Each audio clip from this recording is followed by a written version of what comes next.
everybody want to say hello. And if you're wondering, what am I doing sitting on a couch at 10:17 in the morning on a beautiful after snow Thursday? Well, I'm going to tell you all about it within the next maybe hour or so. We were graciously invited over to a secret location where we're going to be talking to our longtime friends in the Charlie Milo Band. And we've got some great stuff to talk about. We're excited about doing this because, we did the 5-year Beat Goes On show at the Gold Room, and COVID kind of killed everything. You know that. Don't have to talk about it anymore. But there's always, 2023 is coming out as a really promising year for a lot of reasons. But for this particular reason, we're going to talk about the Charlie Milo Band. And these are three of my oldest friends here in the area, because the story goes, when I came back to Colorado Springs in 2009, I was like, where's the music again? And who's the first one I run into at Trinity Brewing doing an afternoon happy hour thing is the Charlie Milo Band. And hearing them for the first time, they're doing a whole lot of improv, whole lot of morphing in between favorite songs that you want to hear from Charlie Milo now that once they do them. And I've been following them ever since. They are three of the nicest guys you ever want to meet if you already don't know. And so the resurgence for the Charlie Milo Band is imminent. And they're going to be showcasing a Fat Tuesday show at our friends Lulu's downstairs. Fat Tuesday, February 21st. 21st. And we're going to talk about this in depth. But the whole thing is coming back together after a decade with these guys. If you've been listening to KCOS, everything that Charlie Milo Band has provided us, which is pretty much everything, is in rotation on KCOS Digital Media.com, because that's what we do. We support local Colorado independent music. So I want to say hello to the band, and if we can do a pan to each one so they can give you a high sign, we can do that. But you know them as Eric Blackmore. Yeah, say something, Eric. Something, Eric. Something, Eric. Yeah, Mr. Charlie Milo himself. Hello. Whoops is right. Hello. Yeah. And of course, Chris Combs on the percussion. How's it going? And the gracious host of the basement studio at the secret location. The lair. Okay, Lair, if you will. If you will. And he will. We've tried to stop him. It's fruitless. So I hope everyone's settled in with If he sees her, some he's gonna coffee, lair. some whatever your morning ritual is, and listen to what we're doing with the Charlie Milo Band. I know they want to talk about what they've been doing individually, so how about Eric, starting it off with what's happening lately? What's happening lately? Well, this is probably, I think of this as my favorite project just because I've known these dudes forever and they're, among my very finest and closest friends. Great musical environment, very yes and for us. I dig it a bunch. I also play with Black Rose Band. We're doing not Boot Barn, but Whiskey Baron actually next Saturday, so a week from this Saturday. Let's see, been doing like the dead music thing. What else? Got a duo thing happening with Woody Wiley, the vocalist from Black Rose Band, and we do like a bunch of stuff that you wouldn't expect to hear anywhere. I mean, just utter and complete nonsense. James McMurtry stuff, old Charlie Daniels, Snoop Dogg, you know. So, but yeah, man, I mean, keeping body and soul together. Shout out to my friend Andy Clifton, who was gracious enough to bring me in on some of his duo gigs this past year too. That was a whole bunch of fun. I just love playing with nice people and, you know, doing great songs. And so literally any chance I get at that, I'm a do it. So that's basically what I've been up to. And now to Chuck with the weather. Yeah. The weather is weather. Let's segue over to Charlie. And, you know, this is the namesake and the collective. I don't know. This is a trio with a collective conscious. Yes. So and a rebranding, because we're the CMB is standing for not Charlie Milo Band anymore, but it's standing for Combs, Milo, and Blackmore. So CMB. So these guys can all share the headache and the shame, and the embarrassment. Equal thirds of guilt going around. There's plenty for everybody. Help yourself.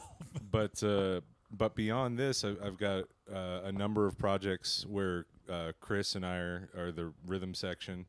And basically the idea for me is that if I get these couple of projects spinning around me quick enough, they'll all kind of smush into each other into like a musical singularity, and everybody can just it'll just be sort of like a veritable who's that of the music scene whenever any one of the projects gets booked.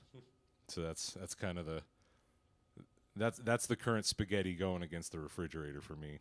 Yeah. Well, you know, and that's one thing about interviewing. You know, they say, never ask a question you don't know the answer to. So when I said CMB, yeah, I was waiting to be corrected because, yeah, this is an identity-centric band for the three that have been together and collaborating forever. And Charlie, man, if you could just go over the highlights of the types of music that you guys have been doing anyway, that, of course, we're playing on KCOS. So, a lot of the stuff that comes out on KCOS is our original material, and I think we've sent to you 2 Combs Milo Blackmore materials, or is it just one?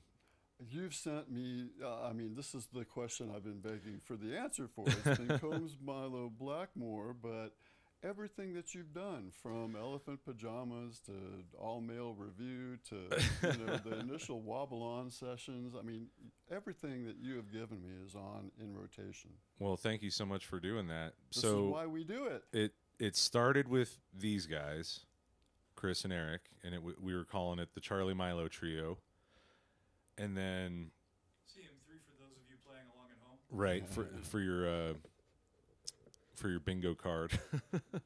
So CM3, and then I think if I'm going chronologically, the first thing was Heavy Gravity, which was me, Eric, and DJ Gravity sort of playing the role as the drummer and scratches and sound effects, and that was one of the first trying to brand something as all improv as I've done. Chris and I have played a few shows with Ben Pratt as the Corduroy Ninjas. That was also a long time ago. And then and yeah, so I was trying to keep the CM3 thing going for a while, and then when it expanded out into 4 more people, we started calling it Charlie Milo Band, because I felt like people were taking liberties with how they felt trio with how they felt the word trio should be applied to a musical situation. So we were getting pigeonholed as jazz a lot, which, you know, nothing against jazz, but, you know, we actually want people to come out and see the show and, you know, have fun and dance and stuff, rather than sit there and think about, you know, math or their problems and stuff like that. Want them to forget math and forget their problems when they come see us. And yeah, I mean, there's tons and tons of projects that have happened or still happening. Chris and I, as a duo, we've got this sort of a electronic thing called Hamster Style, and it's just Chris playing drums and me playing laptop and maybe, you know, bumping into a synthesizer here and there. But that's that's also a very sort of open format for guests, and that's the idea now, is the collective. I'm trying to get the musical Borg going in Colorado Springs, so that it's like sort of the Front Range equivalent of the West Coast Get Down or Living Legends or Wu-Tang Clan, or anybody. Like whenever you see Robert Glasper play at the Blue Note, you know that there could be a Yazine Bey or Talib Kweli in the wings, or maybe a Pino Palladino will show up, but there's no, or at least I assume there's no, but he's not in their band coming from the audience members in attendance. So basically just trying to share the covers with everybody as much as possible. As it should be, and that's one thing you wanted me to touch on, is the fact that you guys are working with your best friends on this project, and it's shown that the history, you guys put out some really great stuff, and I can't wait to hear the new stuff. So Chris, you want to talk about new stuff and introduce yourself? Yeah, sure. Whoa, that's loud. Sorry. Let me turn that down. Engineer's mic's the loudest for some reason. Weird. It's so weird. Be a backup singer, Chris. Yeah. Just back up. Yeah, back up. Okay. How's that? Yeah. Okay. So, like Charlie said, I've had the privilege and pleasure of playing with him in a bunch of different bands over the last couple of years. We're doing the Hamster Style project. We have we are the rhythm section for a group called Delonious Funk, with Dallin on the saxophone leading the group. Dallin Neuenschwander. Dallin Neuenschwander. Talk to me like that. Then let's see. Then we got we're doing, let's see, that's Defunk, Hamster Style. Me and Charlie get to moonlight a little bit with Bruce Hayes. And also the Naughty G's coming up soon, which I'm really psyched about. Yeah. I also play with Eric in Black Rose Band when Dewey is otherwise indisposed and relies on me as his sub, which I'm eternally grateful for. And I've just been teaching a lot. I've got a ton of students right now, and I really love doing that. That's my day job, quote unquote, which is a pretty sweet day job. And I teach at Grainer Music with Eric over there, and it's a good time. And then I've just been building out the studio and mixing and mastering and doing some of that stuff and recording some people. And yeah, it's just been a really good musical ride for me for the last 4 or 5 years. It's been great. And yeah, I get to play music. I would say this is my main project right now.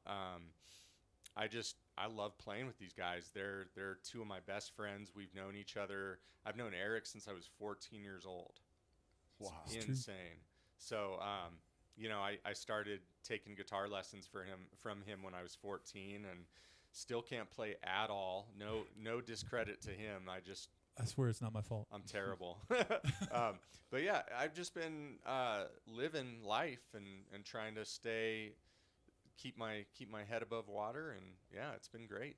So. And I defy anybody to point out anybody to me who spends who sets up more gear than Chris Combs. I set up a little bit of gear. That's true. Yeah. I feel like after your response, Chris, I should point out that I too sometimes play with the Black Rose Band, but that's only if like 10 or 15 other bass players are not available.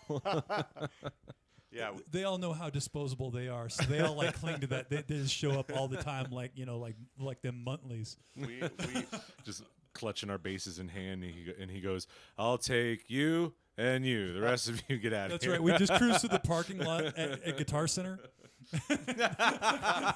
Bass Before players every standing outside Guitar Center looking for work. Yeah, that's great. All right, we're gonna need somebody who can double on congas and sax. So, obviously we're dealing with a bunch of jokers here, right? And that's what makes it so good. I mean, these guys are just, it's like constant chatter and hilarity and laughing. I mean, what more could you want out of a band that collaborates this way? I mean, there's nobody saying, no, you didn't do this right. It's like, hey, there's always a joke behind this. And that's got to be the secret to your stuff, man, the longevity. we see people come and go all the time, and this is great to see the longevity of local independent musicians coming together to provide music to the masses, right? And On a good night. we want to encourage Yes. all this. We are The thrilled. mass. I mean, if you can arrange to have some mass, mass. show up, that'd be great. I mean, Yeah. we'll take all of them masses. Bring us your poor, your tired, your huddled masses, Yes. longing to shake their booties vigorously for about 3 to 5 hours. Yeah. Oh man! Well, We'll also speaking take of your rich which- and well-to-do masses. Yeah, rich and you Yeah. know We're not mad that's- at them either. that tip jar. That Yeah. tip jar. So speaking of which, I mean, this is really the occasion why we're doing this. We got invited over to come and do an interview, and I'm going, okay, what's this about? We come down into this great studio space that Chris has got, and everything's all professionally run. Nate's going, wow, what do I have to do except push buttons now? But so really, you're teasing us about the show. We got Fat Tuesday coming up. You know, it's Fat Tuesday no matter what day of the week, or what day of the week, I what feel day like of the month.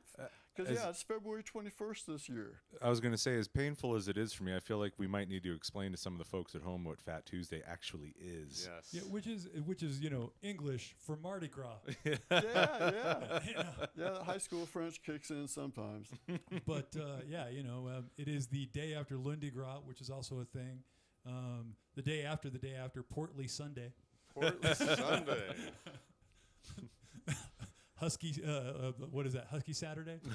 Oh, Hey, I got a basically, bunch of you, them, yeah. you shake all your sin out before you go give something up for 40 days and 40 nights. It really kind of encapsulates the New Orleans spirit of you got to sin in order to be saved. Yes.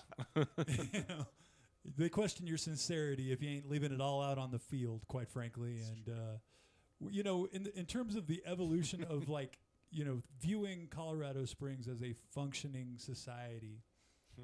15 years ago, I think we probably got our first drive-through legit taco stand, Albert Tacos.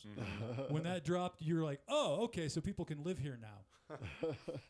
But really, being able to actually show out in force for a Tuesday night gig and leave it, like I said, all out on the field is your next level stuff. So we're hoping that, the community will come out, our friends and family, and just all the beautiful faces that we get to see from time to time, and give it hell, because we going to. And Albert Tacos, if you're listening, bring back the Don Poncho. Come on, Don Poncho. Come on, man. Come on. Yeah, Say it I 2 was, times, baby. Don I the was one Paunch of for those me. 2 in the morning Albert Tacos drive-throughs. They knew what I was going to order by the time I said hello in the talk box. You see, and that's what I'm talking about, right? Like a support system for a lifestyle. That's what this all That's is. what we, right? yeah. Absolutely. We're talking about nobody needs any help with feeling like they got to set an alarm and crawl out of bed and put some water on them and show up for whatever it is that they do to keep the lights turned on. On the other hand, you got to take care of your spiritual needs. And part of that is just being able Come to on our gig. that's right, your couch is tired of looking at your ass. Right. Give your couch a break, folks. I mean, it loves you, no mistake, but just because they'll bring you food at home right now does not mean that's any substitute for getting out there and getting cheek to jowl with all your nearest and dearest. So, Well, and that's it. Lulu's downstairs is back. We love Lulu's. It's really a comfortable place. Downstairs has got those really nice old booths, that you just want to melt in and listen to music. There's not a bad seat in the house. The sound is amazing. Timbo does an incredible job. I know that guy. yeah, Oh, man. yeah. Tim the Pirate. Yeah. Shout out to Tim the Pirate. Tim Ilion. He is an amazing sound guy. Super ups. fun to play with. Crankiest dude in the business. Yep. But we love him. He's dig it. amazing. Yeah. If you show up to a gig and your sound guy's not cranky, it's a little sus. Oh, yeah. You're like, no. Beware the happy sound guy. He is a murderer. Well, yeah, he's just being conciliatory. Timbo already knows what he's doing, right? So he expects you to also. That's just where all that comes from. Yeah, yeah. But I got to give it up to Mark Benning at Lulu's. He's really trying to make the club work, doing some amazing booking with that. And we love going down there. We want to do more. We did Danielle Nicole, we did Billy Cobham, Albert Cummings, and we did the Pikes Peak Blues Community International Blues Challenge, Nice. both shows there. So we want to thank Mark. And really, you want to fill up the place because it holds a lot of people. As evidenced by the Victor Wooten show, it was packed, standing room only. Now, just to clarify, just as a point of clarity, we are actually doing the upstairs room. Oh, man. So- Okay, well, it's just as cool, really. I mean, we've done both rooms. It's a great room. It's super fun. Timbo still blows the sound out up there. Yeah, It's he does. super cool. It's very intimate. It's a little bit more of a listening room type environment, Yeah. which is really fun. I think that's like our And by listening room, we mean you can totally dance on the table. yes, you can dance on the table. We have beads. Yes, we have beads for you. It's just a really cool way to interface with people who came to see music. We really like being up close and personal with our fans and friends. And Most of them anyway. yeah, most of them. And it's awesome to see people come out and support and have that energy going back and forth. It's just a good time. Yeah, and plus, if being upstairs, man, the bar is on the entrance to the room upstairs. Mark has put together an incredible specialty menu for the food. And you don't have those dangerous stairs. Like if you commit, you don't have to negotiate stairs. We're getting it all done for you on one level. Oh, that's a real good point. Don't need a spotter. Yeah, yeah. Plenty of parking, and there's the dining room for, I mean, it's just a really cool place. I know everyone's known something about Lulu's, even when it was Castaways a long time ago. Yeah. So this is like the plush historic venue of Manitou, Colorado Springs area since the 50s. Wow. Yeah. So you want to talk about new music? We have made new music. I think we released one thing sort of officially, which is the iTunes, Spotify, yada yada yada. It's a tune that I wrote for my wife Katie called "All I Have to Give," and I think that was sort of the first focal point that the three of us had for a creative output going forward. We recorded that with Jacob Bursell in his home studio, and we also recorded another tune with him just recently called The Breakfast Song, and hopefully we're going to have videos and content and all that stuff for both those. And yeah, so that's all we've had that's been recorded and put out. But as far as theme, I mean, still basic, power trio, jam band kind of. Expect to see probably more covers. I think we're splitting 50-50 with originals covers in our live show, but we're for you Fish kids out there, the Type 2 can happen at any point in time. So, and we could be playing some Bonnie Raitt or Joni Mitchell or something like that, and then we can take a left turn and just start chugging away on a on a jam or Surprise Slayer. I was going to say some death metal. So for you guys, I mean, I know you guys really well, and these questions are really easy. You gave me an outline, and it's like, wow, that's what I would have asked. So, being all three of you guys are music teachers and so musically inclined in so many different styles that you guys regularly perform with, record with, and just in your minds, I know you guys are musical. You guys love all forms of music, and you got your key influences. So how about giving it up and letting some of those musical influences rip so people can go, oh, I can hear that in Eric or Charlie or Chris. Eric? Oh, so you want like names? Well, yeah, you wanted name to names. Okay, let's do this. Yeah. Let's do this. enough older than these dudes that, you know, when I came up, I was probably very much like an 80s shred kid. And so, like, home environment stuff, my mom was all of, like, the 60s folk and pop. And that's where, like, the Beatles and Simon and Garfunkel, like, caught my ear early, and I still love vocal harmony on dang near anything. My dad was all about, like, the Bakersfield honky-tonk stuff, and that is still, like, a big old... I got to see Paul Franklin play with Vince Gill at Pikes Peak Center a couple of years ago, and I swear to you, I spent, like, half the set, like, half of their show ugly crying, just because, you know, Paul Franklin... I mean, not enough people know the name, but check him out. He'll break your heart.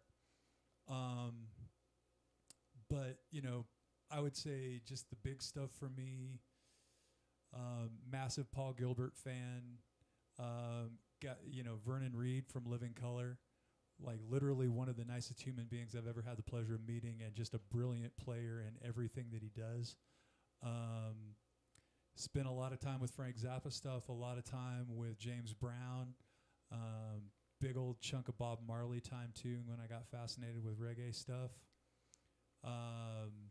And, you know, without question, everybody who's ever played with Colonel Bruce Hampton is, you know, the embodiment of what I think of as being great players who have a great time and just, you know, don't get hung up on their ego or anything like that. It's all about, you know, take what you do seriously, never take yourself seriously. Like the Colonel used to say, ain't nothing more disgusting than seeing a serious musician.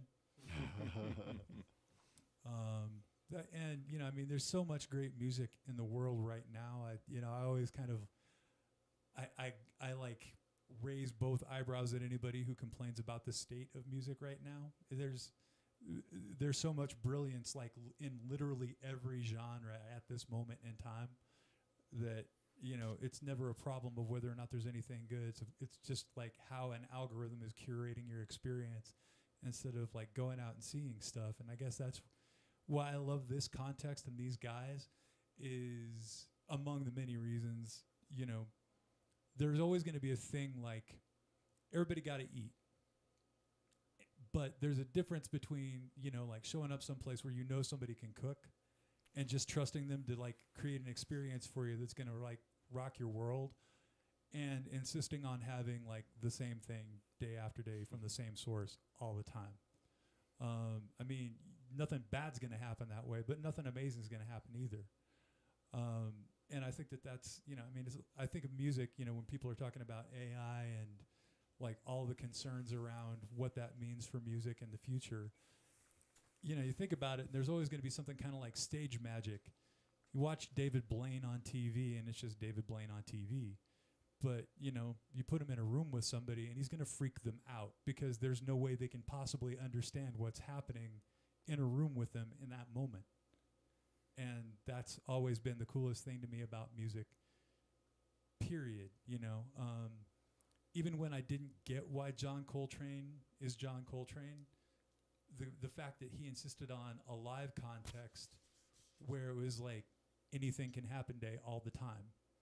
You know, you just get people you can trust who have great musical imaginations, and let them have a conversation in front of people who are into it, and amazing stuff is going to take place.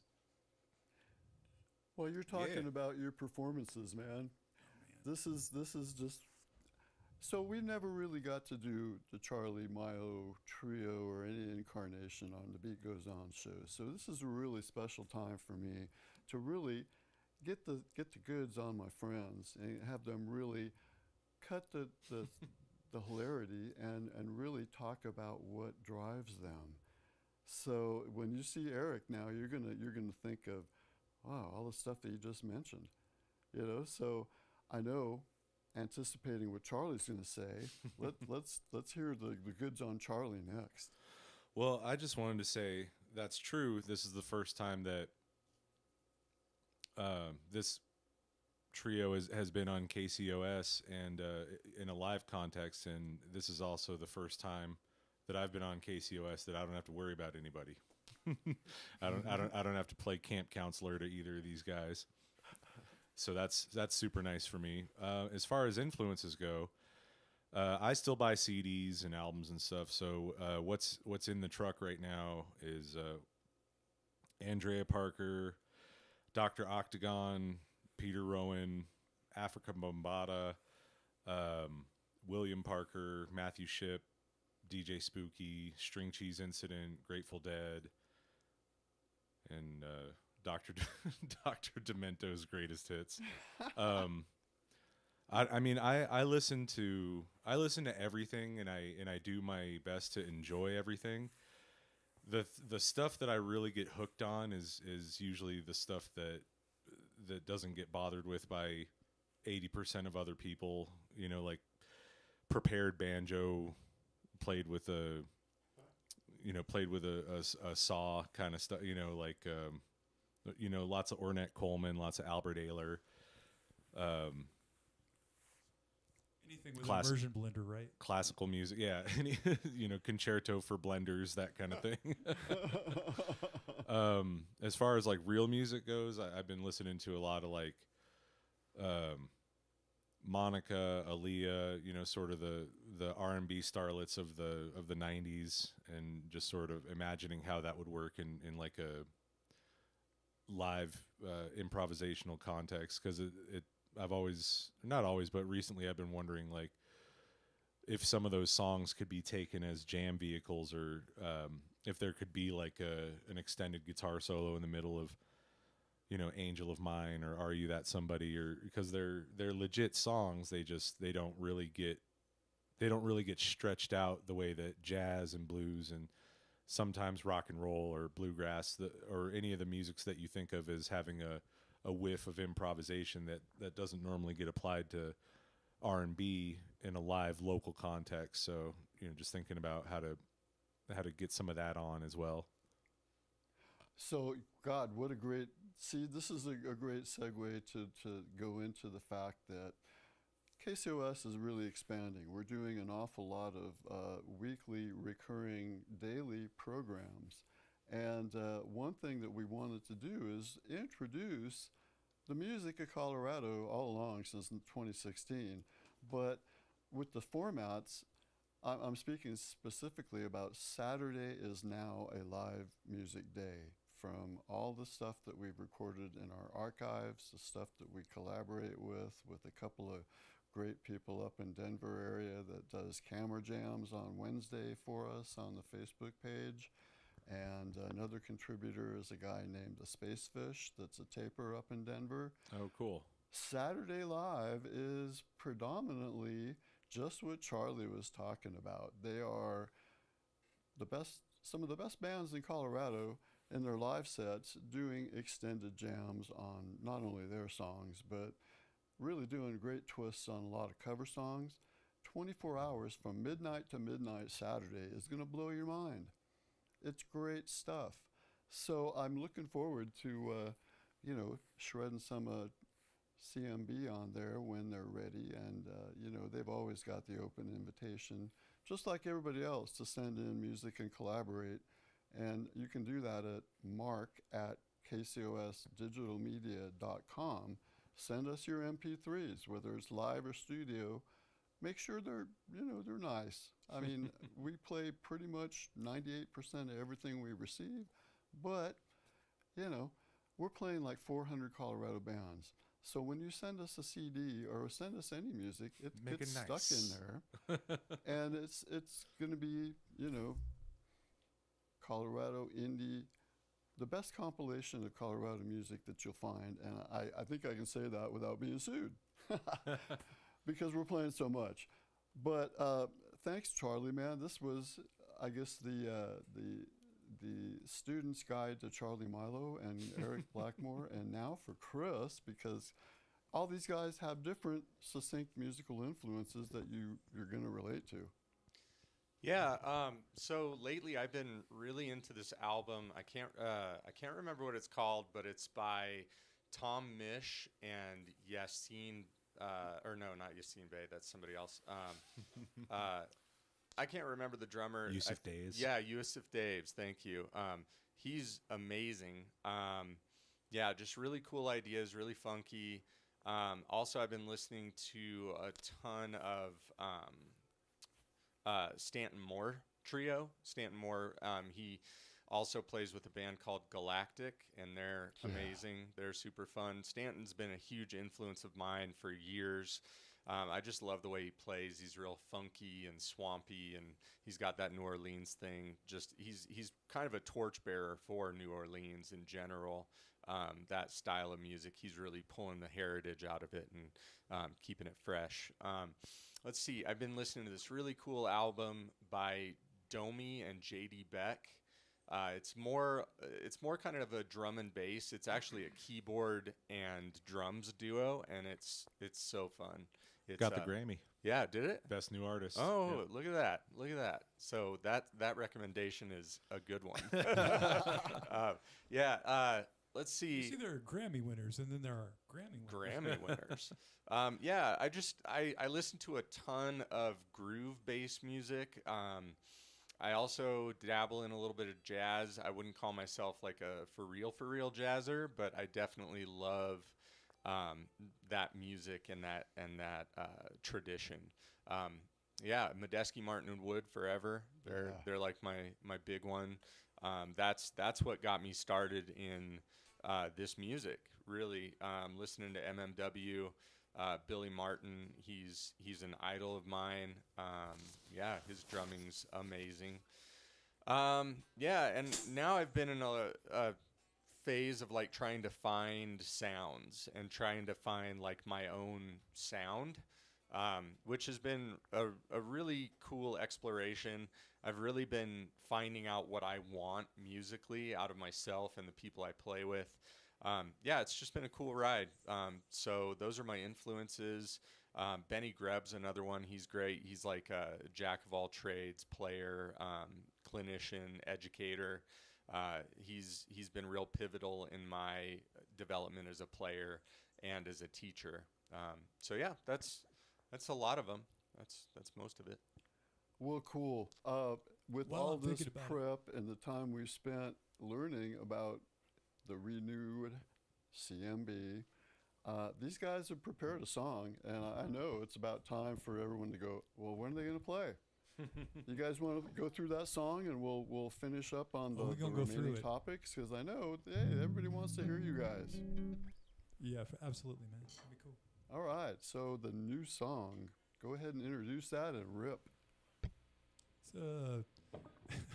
I know a lot of you are real students and devotees of late '90s indie film and soundtracks associated therewith. But what was this? Jay and Silent Bob Strike Back? Yes. Well, tell me the year, Charlie. 90.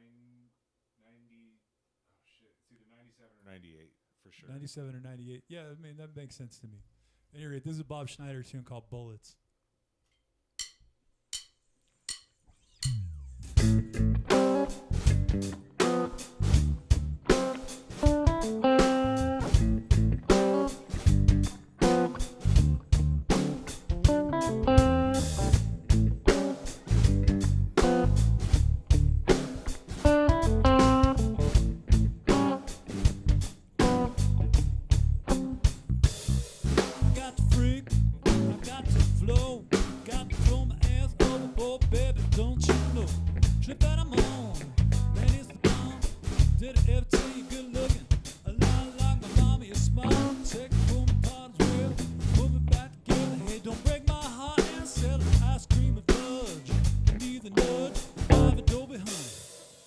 Judge, you got bullets, I got the time. You bring your bullets, bring my wine.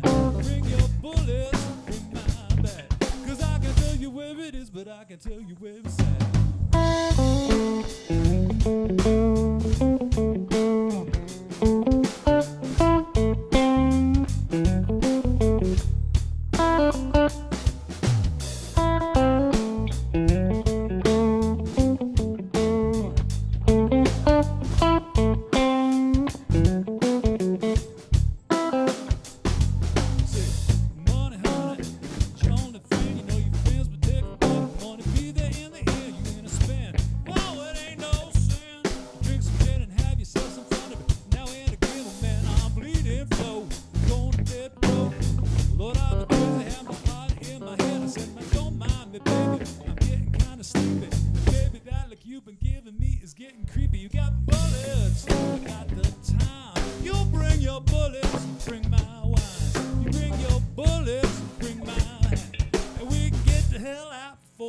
know where you at. You got bullets, I got the time. You bring your bullets, bring my wine. You bring your bullets, bring my back.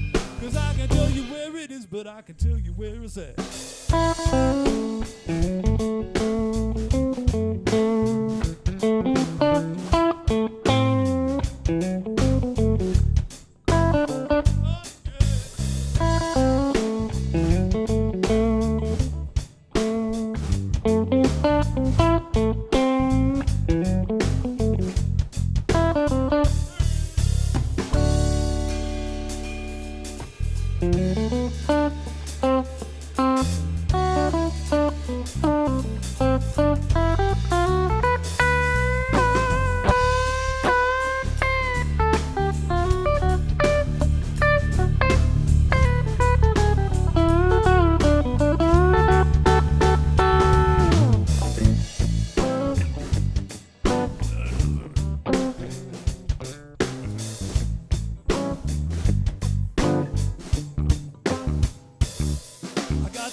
And the crowd goes wild. Yay! And the crowd becomes mildly uncomatose. It's so good to be back with you guys and here in the groove. Thanks, man. So Yeah, thanks for having us. now we've done a lot of talking about the influences, style, gave you an example of the new stuff. So what the next prompt was is I guess you guys, with all the studio that you built down here and the renewed push, you got a new website going on, right? Yeah, we have a website. It's more like an EPK that I host off of my site. Right now, just getting launched and everything. We're still at a place where we're not fully bringing in enough to have a constant website presence and all those sorts of things. So we just used the back end of my website, and so yeah, we're doing that. What is it? I can hear your thumb. Oh, nervous tick. I Sorry can about literally. that. I've never been audibly able to hear your anxiety before just now. Oh, it's palpable. It sounds like two turntables on a microphone. This move right here. After doing this for so long, it's like, really? You're still doing this? Oh yeah, yeah. And we're supposed to be friends, right? Oh man, I'm nervous. nervous. I'm nervous all the time. That is the truth. That's just. I'm like a little chihuahua in a He's like Kirk Hammett's vibrato. Oh yeah. He's like six vibratos. He's like 6 chihuahuas operating a man suit. Yep, that's accurate. Yeah, it's like a Chihuahua Voltron kind of situation going on. Yeah. So you guys have a special thing going on for Fat Tuesday, don't ya? Yes, we do. We Yeah. are putting on some of our favorite New Orleans music and some other outliers as well. Just a lot of funk, lots of meters. Yeah, man. Big up to the meters. Yep. Huge influence for me, man. Huge, yes. Some Dr. John. Yep, Dr. John's in there. We even have like a little Amy Winehouse going on. Mm-hmm. Some Toussaint. Yep. Oh, before we forget, Fess. yeah, we're also having the lovely and talented Mrs. Jana Lee Ross joining us as well, or Miss Jana Lee Ross. It's Ms. Ms. Ms. M-I-Z. Ms. I don't know. I don't know the Ms. conventions. Jana Lee Ross, the one and only. She is just like a remarkable musician, wonderful vocalist. Been a fixture in the music education community in the Springs here for long and long. Just a great friend to the band for many moons as well, and we're super excited to be doing this thing with her. It's just she's going to bring a lot to the party, and she's just a whole vibe unto herself, really. Oh yeah, I mean what a feat. You guys have been playing together for a while, haven't you? I've never seen her feet, but I would imagine they're pretty nice. Well, but Pedicure, so man. this is Pedicure. the thing. Jana Lee is such a recognized musician from here for so long, and so much that she's done, and you can't mention Jana Lee without talking about Alan Joseph too. One of my few authentic RIPs. And that this when I say really is a testimonial to the strength and the vibrance of the Colorado Springs community. I mean, everybody in their own right really shines, with whatever they do, and this has been the mission of KCOS ever since, to bring out everybody's talents to the forefront, because we have a musically rich city, and it's great to. I'm gonna definitely, I'm gonna be there. But I half of the lure was Jana Lee. Got to tell you. I mean, she's a hitter. We booked this gig. We knew we wanted to do a quartet with it, and we kicked around some of the names. And honestly, we just hadn't ever set this up before, and it just seemed like a nice opportunity to set it up. Well, I mean, there's a lot of really, really good keyboard players in town, but I knew that she would take this gig. Like, out of all those people, I felt like she was one of the folks that would take this chunk of music or this repertoire and actually, dine on it and feed her soul with it, versus, you don't have to explain to Jana who the meters are, who Dr. John is, so she's steeped in all this stuff. So yeah, she's most funky for sure. Yeah. And I mean, not to take anything away from anybody, but as far as of the keyboard players that I've had the opportunity to work with, she's easily one of the most soul up front. Like, her intention is so fierce and so musical that, everything she touches is just sweetened and deepened by her presence. And that's I would true. agree. One of the sweetest people in the music world here in town, for sure. Oh, yeah. Yeah.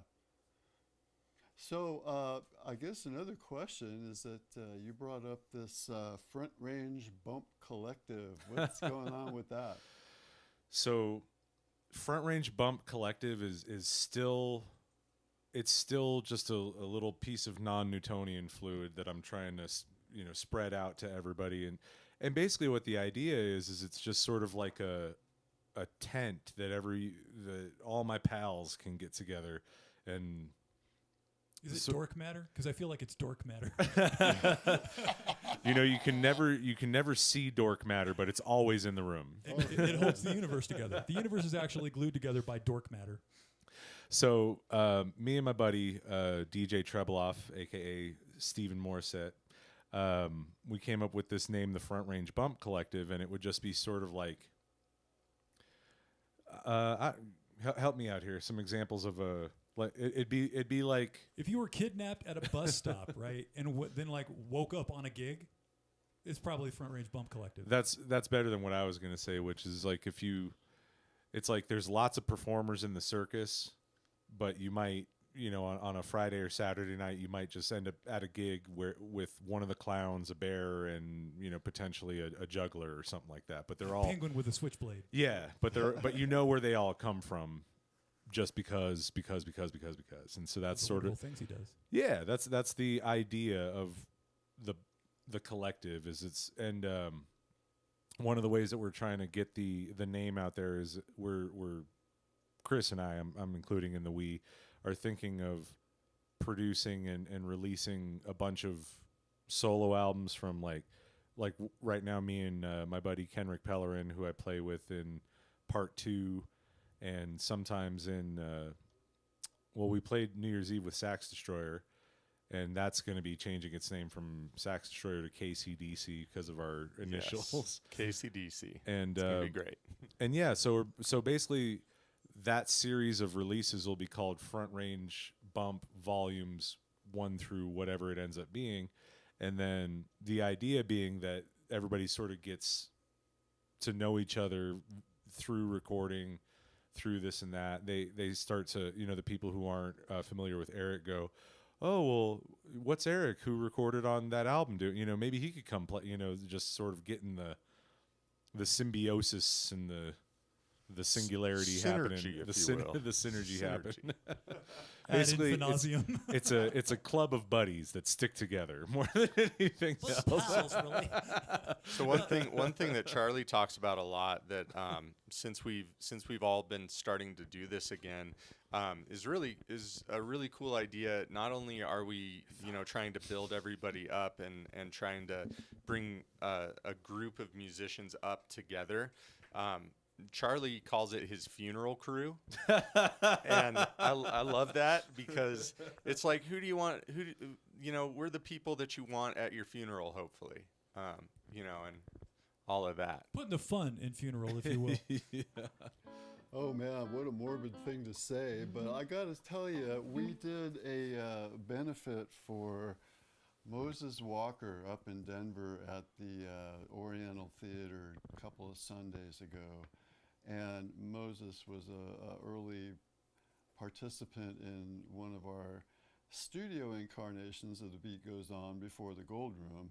And Moses has got stage 4 brain cancer. And so all of his friends up in Denver got together and did a show, Mo at the O. And Mo called me up after, and he just thanked me profusely and was so humble and had such a great conversation about that topic, because what he did, when he told me, he says, I want to thank you for streaming my funeral. But I mean, he said it with all the best intentions behind it, because he goes, I had so many of my friends and there was so many people coming up and saying nice things, and I got to play all my music with friends I played with for 30 years. That's cool. The Moses Walker factor is, God, that should be almost an example. Yeah. On how to live a great musical life and appreciate the end of it, if that was the case. Right. Well, a lot of this, like I almost quit music like towards the middle of COVID. I was like, I think I was like, live music will never go away, so I'm set, I'm essential, whatever. And then gigs just started dropping, and so I had a lot of time to sit and self-reflect, and I just was, I kind of hit that point of like, what is this all for? What am I doing this all for? And when I started to come back to it, I was like, part of the issue that I had was, it seemed like everybody, myself included, was trying to rise up individually, and it's so frustrating and irritating trying to do it that way, versus like I'd rather walk into a house party where everybody knows each other, rather than walk into a house party and everybody only knows me or only knows this one other guy. Like, basically we all get if we all get to sit at the table, then we all get to eat together. Yeah. And that's kind of where I'm at now.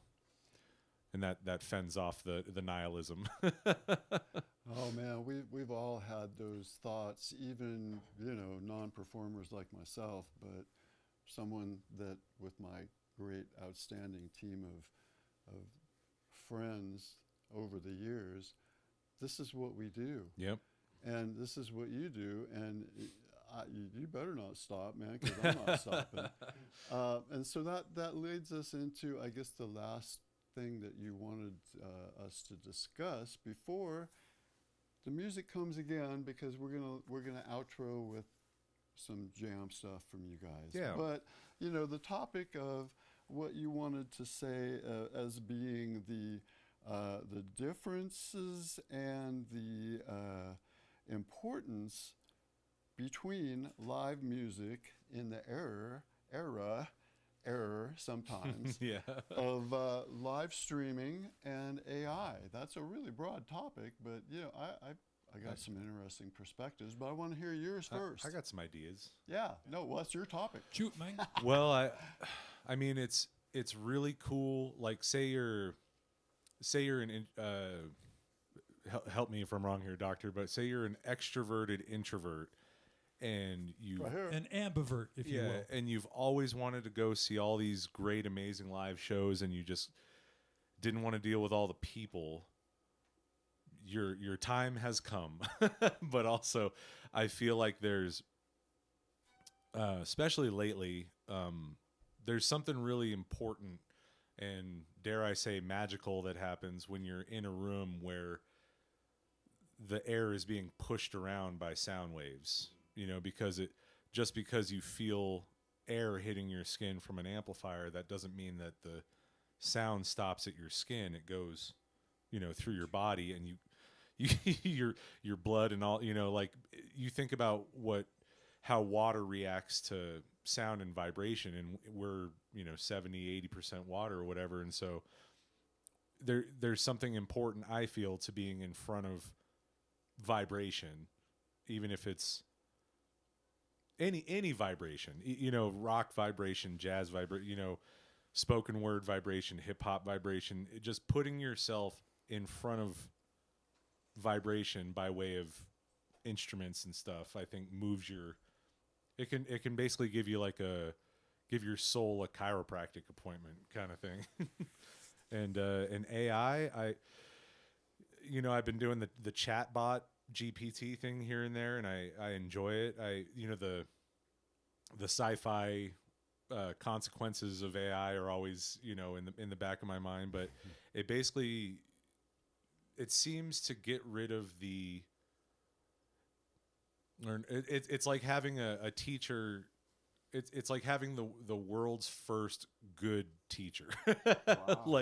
like you're say you're learning to creative writing, just any topic. Say you're learning creative writing, and you just need the answer so that you can keep working, rather than stopping work and going on a research tangent to figure out how commas are actually properly used, and in the 21st century versus how it may have changed since I learned it from an organic human being. But it shortens the research time, because you have somebody there who's basically got the whole internet plugged into the back of their head, and so they can access knowledge a lot more quickly than a human being could, even a really fast typing human being.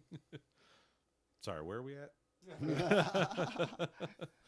AI. So is that the musician's perspective on the topic, or what? I don't know if it's the musician's perspective. It's a musician's. No, I got it. But I think because AI, I've only messed with the typing. I haven't really done the write me a song or or draw me a picture yet, and that seems maybe a little bit more diabolical than just the. It's almost like it's like a quicker Siri now. Rather you say, "Hey Siri, tell me this," and Siri will actually tell you that, versus being like, here's websites that you can go to read about that. But I think in terms of music, there will be two genres of music, and that'll be human music and AI music. And I think that for people who aren't necessarily attached to the craft of writing music, or maybe they're not attached to the personality behind the music, it'll be just fine for them to like go into the shower and say, "Hey AI, write me the perfect morning shower song as inspired by Woody Allen movies, something like that, and then the computer will just sort of, like a gumball falling out of the machine, just sort of present you with a brand new song but it does. So I guess there'll be music for people who just treat it like water out of the tap, and then there'll still be people who love to go see live shows who just can't get enough of the, it's like you think about Deadheads even before the internet and AI was even a consideration. People would say, golly, why would you go see the same band 50, 100, 200 times? And it's because there was something that they were getting from that experience that they weren't getting from other musics. And I think there'll just be two options. You can just get a quick, no muss, no fuss AI, or you can know this band and kind of know maybe what was going on when the guy wrote the tune or whatever, and you just sort of get the postcard relationship versus the instant message relationship, I guess. Okay. Yeah. Anybody else want to weigh in on that? Because boy, I from the composer perspective, that pretty much nailed it. I think that to drill down on the part of this that is kind of central to the way that I think about the AI paradigm. Sort of what I was saying earlier, but there's a level of substance and nuance that are only present in people who think about stuff a lot. It's the human spirit, it's the ego, it's whatever. But when you think about things that AI does not do well, like it doesn't understand human intention. And so there are layers of anything that it's going to produce where it's like superficially you're like, yeah, if all I care about is the broad strokes of this art in a general sense, then it can do that great. It can't do the granular sort of human spirit type lifting of the thing. And I think that, where live music is concerned in particular, as humans, again, not to, I guess to kind of throw it back to the funeral thing, just momentarily, we're finite. We're only here for X amount of time, and we don't know what that looks like. So the way that we sanctify anything is with our time, and there's a thing that happens. Anybody who's ever been to a show at Red Rocks can tell you, Red Rocks is special because a bunch of like-minded people have congregated there and made it special. Mm-hmm. It's a big deal. Yeah. It feels a certain way. I got like that arm hair thing happening thinking about it. Yeah. And that's because, we decide that a thing matters and we come together around it. And we give up part of our time on the planet because we've decided that it matters. And, I would bring that back around to this group of dudes for me. I'm only going to play X number of gigs in my lifetime. And I have gotten to a place in my life where the more of those gigs happen with these guys, the happier I'm going to be and the better I will feel ultimately that I spent that time. It matters because we say it does and because we show up for it. And that's kind of like the underpinnings of everything I do, that intentionality. When I get my intentionality right, I really like what happens, and these guys make that an easier get for me. So that's beautiful. That's beautiful. So Chris, what do you think about AI and thinking about drummers like Chris made pictures of himself. Bill Bruce? I saw him on the Facebook. But true. So we haven't heard much about AI. I really haven't. I don't think it's it's not pertinent to me. But so for like Chris, like I say, you got a Bill Bruford biography in your bookcase. What do you think AI and Bill Bruford have in common? Well, here's my thought on AI as it relates to drums. Drummers everywhere have already had their panic attack of being replaced by the drum machine in Yeah. the 80s. The Yeah. Lynn, I think it was the 80s or late 70s, the Lynn drum machine. Mhm. You know, that was a panic attack for everybody who drummed, thinking that, you know, drums were going to go the way of the dinosaur, but they didn't. In fact, this instrument, if anything, is thriving more than it ever has. People are pushing the boundaries with this instrument that's not even 200 years old yet. So there's a lot of things that can still be done with sounds. You know, like I'm a big fan of like sound, you know, and this could be sampled and played, but it's never going to have exactly the same motion. It's never going to have the same intentionality, like Eric said. It's going to be a uniquely human thing, and I think people are pushing for more of that, and it goes back to people's authenticity, and it goes back to musical expression, artistic expression in general. I don't think is ever going to go away.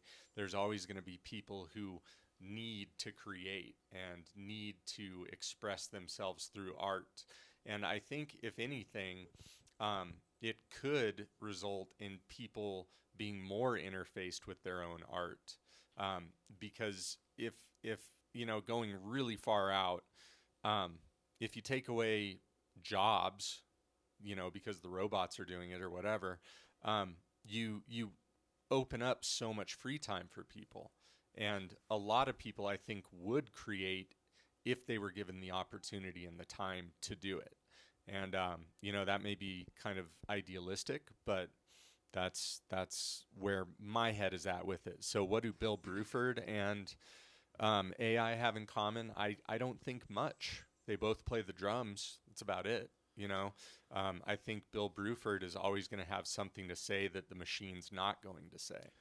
Well, I think with AI, it could do like if you asked AI to do a drum solo in the style of Bill Bruford, it would probably do a passable job. Yeah, But the thing that the AI has to do is it has to check Bill Bruford first. Mhm. So anything that AI can do has to be fed into it first. And so kind of like you see with like new instruments and new synthesizers and stuff like that, or like we'll say autotune.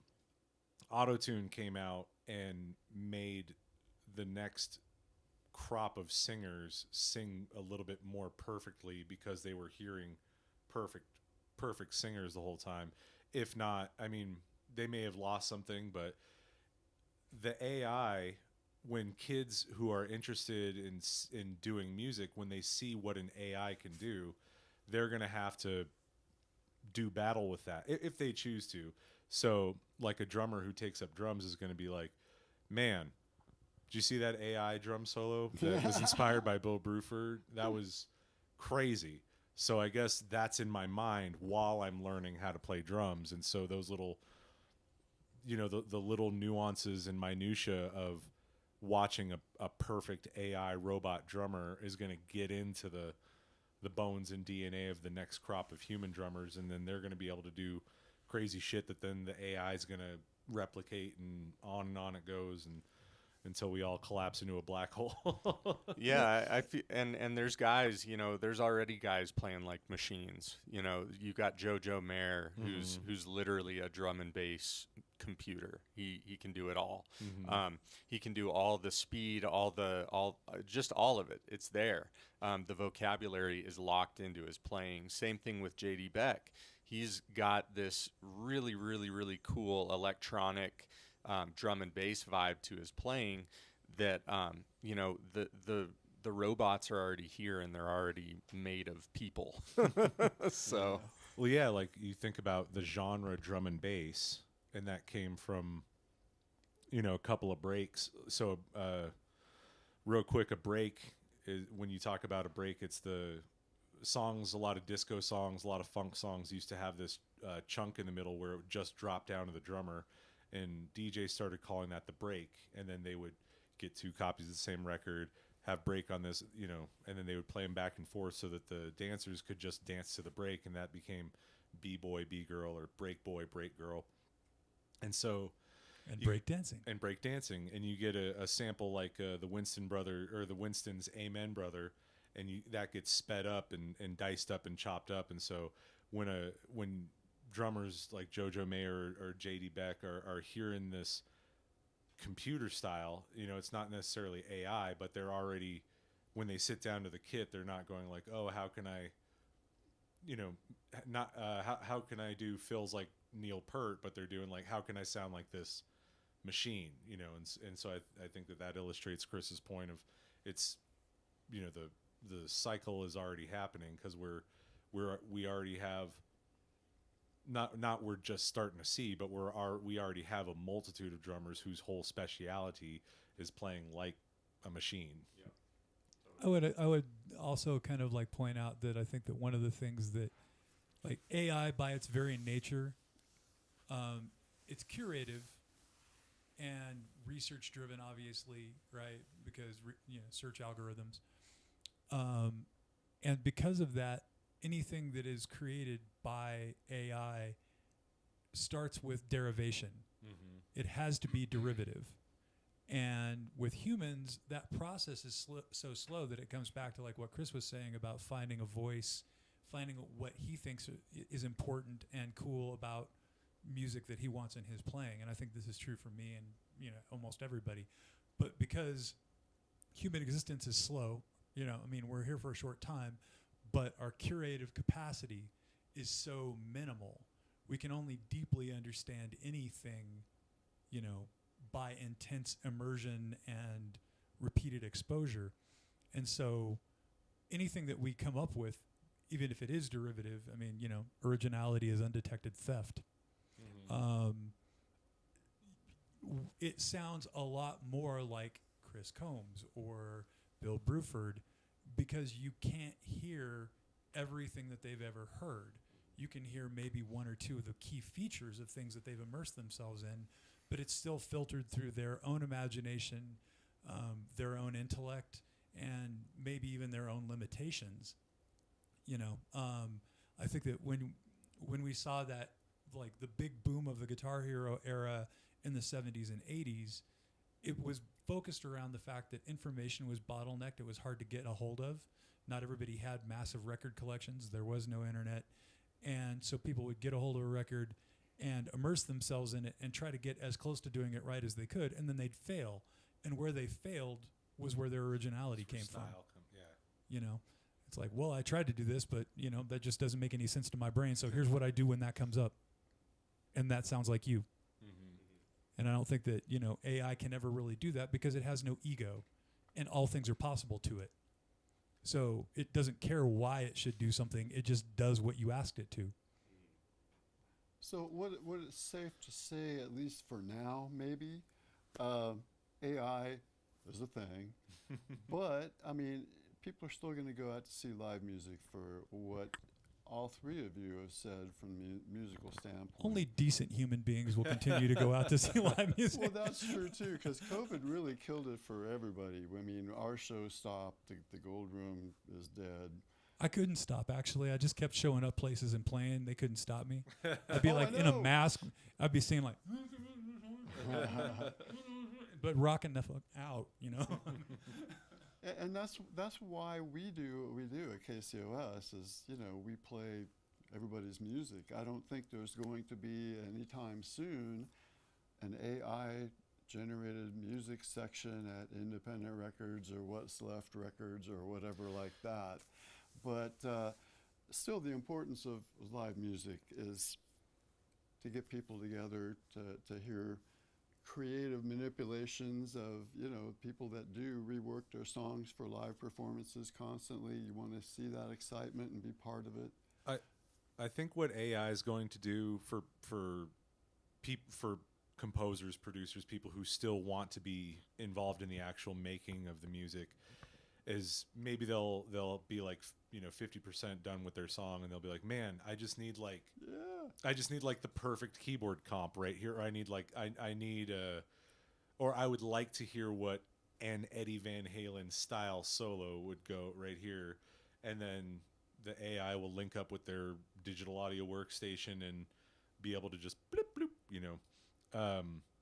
And I think that will, and then people will be able to either just pick whatever the AI did, or they'll be like, that's cool, but my style wants this to happen here, you know? Yeah. And I think that we'll start to see like a quicker travel time between point A and point B as far as cultural references go, musical cultural references, but then you can play with it. Like you could have it like punch up a Eddie Van Halen style guitar solo, but then you can make it like with a duck quack or something like that, you know?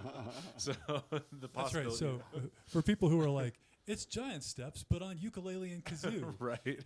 For that set of people who really can't get enough of those kinds of videos, I hate you.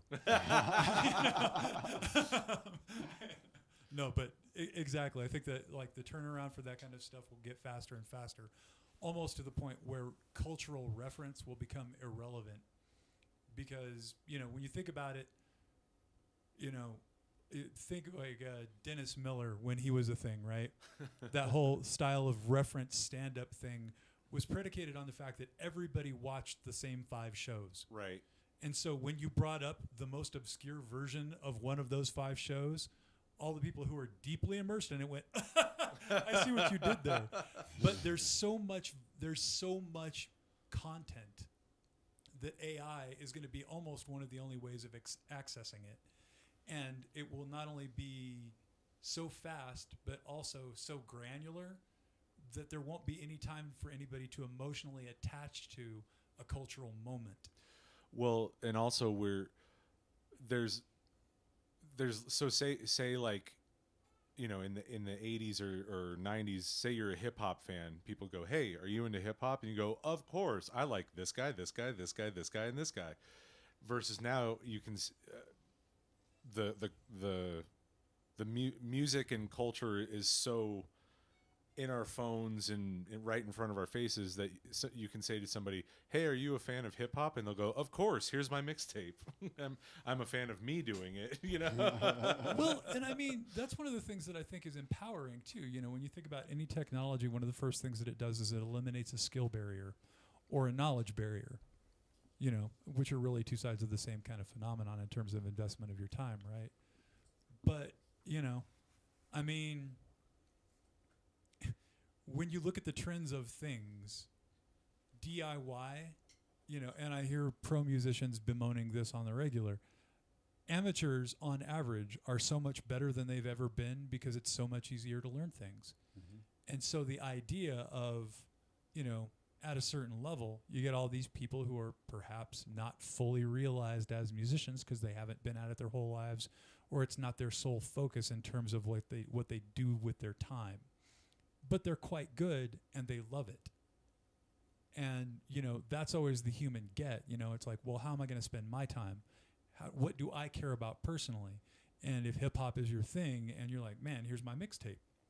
Because, you know, literally between Pro Tools and algorithms and drum loops and all that other stuff. Everybody's got the same gear now. Right. You know, there's nothing that means, you know, there's no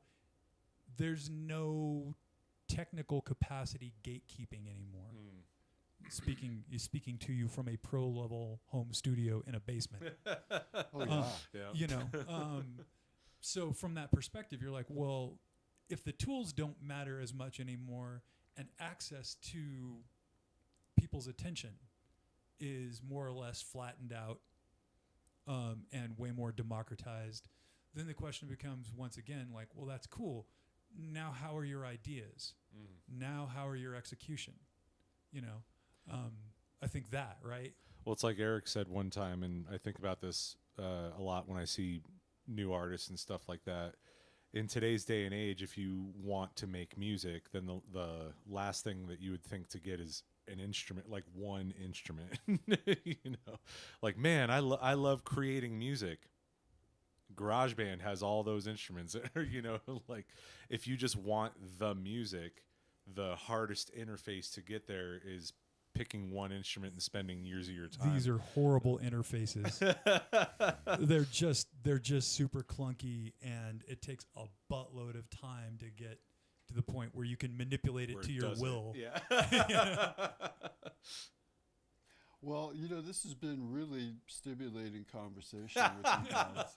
I was gonna say we're rockers, man. Well, but so, me too. No matter how old I am, I'm still going to be, in front listening to live music.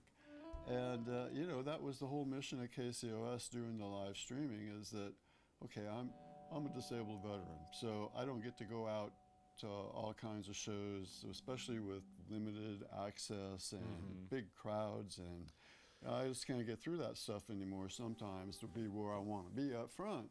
But, doesn't mean we don't want to. Right. So, the whole thing about live music and streaming, some people go, oh, gee, why are you streaming? Well, because there's people at home that can't get out that want to see this stuff, and technology avails itself to this now. That Right.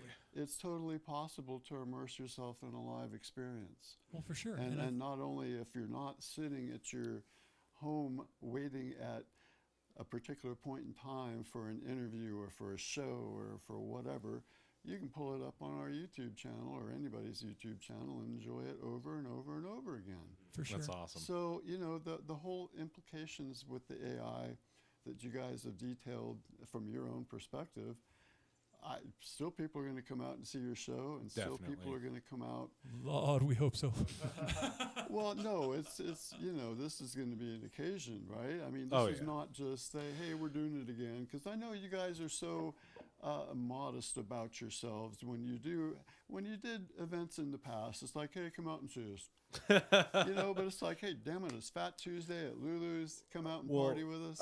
I was going to say, and I don't want to speak for everybody, but to me, the goal for this show is to kind of like, obviously we want to have a successful show. We want to have fun, but I would love it if more people just knew about Fat Tuesday like they know about Christmas, like they know about Easter, stuff like that, so that we get, a specific focal point in time that we can all come together and party. Really, it's like funky Passover when you get right down to it, right? Yeah, and some people still don't even get that concept right. Right. It's like, well, do I eat fish on Friday? Do I fast? Whatever. But nonetheless, Baby, we'll still be happy to see you. Just come on down. Yeah, I mean, the whole thing is Lulu's upstairs. It's a tight room, We packed it for the first IBC, and it was a lot of fun. Oh, I wanted to say shouts to the Springstown Shakers for making the semifinals over in Memphis, right? Yeah, we did the IBC in Memphis the last week in January, and and our buddy Joe Johnson. Yeah. Oh, that's right. Yeah, big shouts to him, man. He's like the real deal and just the nicest cat imaginable, and we're so happy that he got to make that trip and have that experience, because big deal, right? Mm-hmm. Well, you talked about rebranding the band, okay? So big things are happening now with the Pikes Peak Blues community that we actually did this IBC, and everybody goes, wow, really, are you ready to do that? Well, we did it. We did a great job. We had a lot of great support. We had a lot of involvement with the community and the blues community level again. And we want to do it again this year, because it was so fun to do. I guess a little plug too. Now I'm the president of the Pikes Peak Blues community. Oh, Nice. very cool. Congrats, man. It's a labor of love. It's like, okay, this is stuff that we want to see get done. And Always for the love, man. Always. we got a group of people that want to bring live music back to Colorado Springs entertainment calendars. Yeah. So we've got a lot of things planned. We got the Bancroft Park series, Thorndale Park. We got the IBC. So this is just one part. We're incorporating as much collaboration as we can. That's what it's all about. We actually and get you to play that Bancroft Park gig on June 13th. June 13th, is that Thursday? I believe Tuesday. it's a Tuesday, yeah. Oh, okay. No, we're doing Thursdays. Oh, now. you guys are doing Thursdays. Sorry, So, my bad. Yeah, so Yep. I mean, it's going to be a wide open summer for entertainment, no matter where and what and who. Yeah. So yeah, we want to encourage everyone to come out and do live music. This weekend's going to be really great. I mean, I want everybody to come to this Fat Tuesday show. Okay, Everybody. But the whole weekend is going to be really good because Saturday in Manitou is, of course, the traditional carnival, and we'll be doing the live streaming of the parade.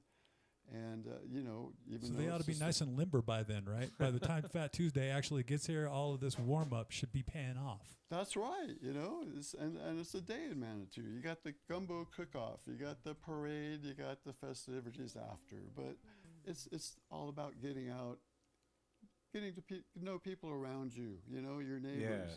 That's Getting it the all whole up in thing your about nooks and cultural crannies. change is that you have to get to know your neighbors. You have to be okay with people and not be afraid of people and conditions, and that's all I'm going to say about Well, I that. ain't afraid of people. because you People are guys- afraid of me. You guys wanted to end the program with jam outro.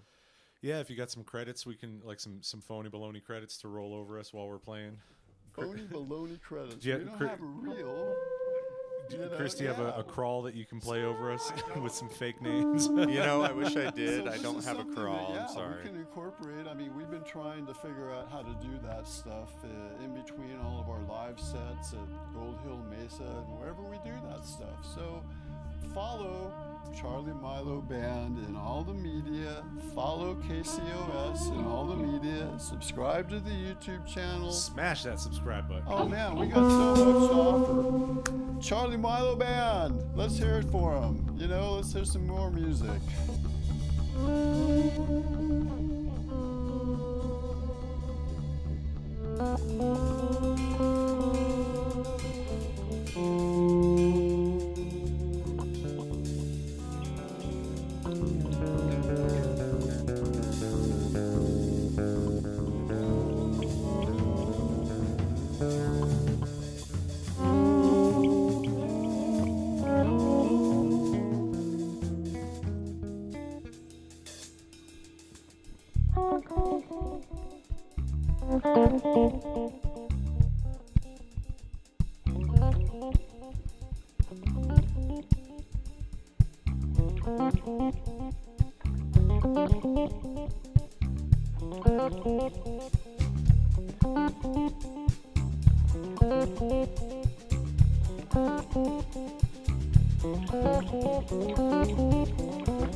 Very cool. Very cool.